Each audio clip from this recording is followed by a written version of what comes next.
এতে একটা প্রতিক্রিয়া দিয়েছেন হিন্দুস্তানের রাজনৈতিক নেতৃবৃন্দ যে তারা নাখোশ।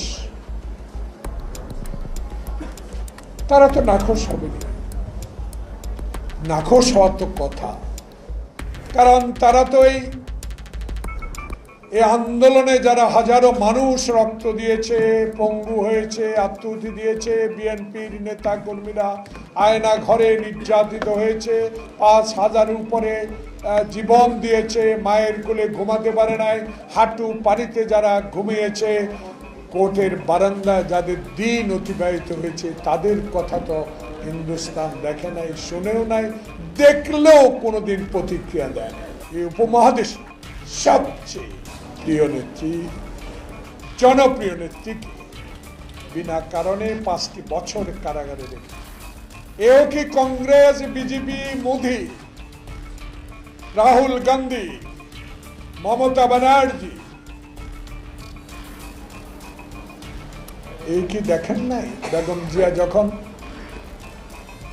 তাবিদ আওয়ালের নির্বাচনী প্রচার করতে গিয়েছিলেন, তখন আওয়ামী যুবলীগ ছাত্রলীগের যে লাঠিপিটা, তাকে হত্যা করার যে পরিকল্পনা, তখন তো একটি শব্দও আপনি উল্লেখ করেন। ডক্টর প্রফেসর মোহাম্মদ ইউনূস, আপনি বাংলাদেশের একজন গ্রহণযোগ্য ব্যক্তি, আপনার বিরুদ্ধে আমাদের কোনো অভিযোগ নেই। অভিযোগ একটা, উত্থাপন আমরা জনগণে বলে বিধায় আমরাও বলব। আপনি একটা মহান ব্যক্তি, আপনার কাছে আশা অনেক, আমাদের ভরসা আপনার কাছে। বাংলাদেশে 9 মাস অতিবাহিত হয়ে গেল, করিডোরের প্রশ্ন কেন আসে? এত বড় বড় সংস্কারের প্রশ্ন কেন আসে? সংস্কার প্রয়োজন, যে সংস্কার বাংলাদেশের অবিসংবাদিত নেতা তারেক রহমান অনেক আগেই দিয়ে, বেগম খালেদা জিয়া 2030 ভিশন অনেক আগেই দিয়েছে।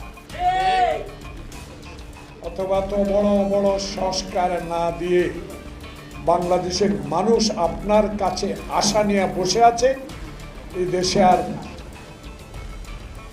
মৃত ব্যক্তির ভোট হবে, এই দেশে আর গুন্ডা দিয়ে ভোট হবে না, এদেশে ভাই আর মামুর ভোট আর হবে না, এদেশে 154 জন আর বিনা প্রতিদ্বন্দ্বিতা নির্বাচিত হবে না, এদেশে 2024 সালে ভাইয়ের ভোট আর হবে না, এদেশে হাসিনার মনোনীত কোন নির্বাচন কমিশনের অধীনে আর ভোট হবে না।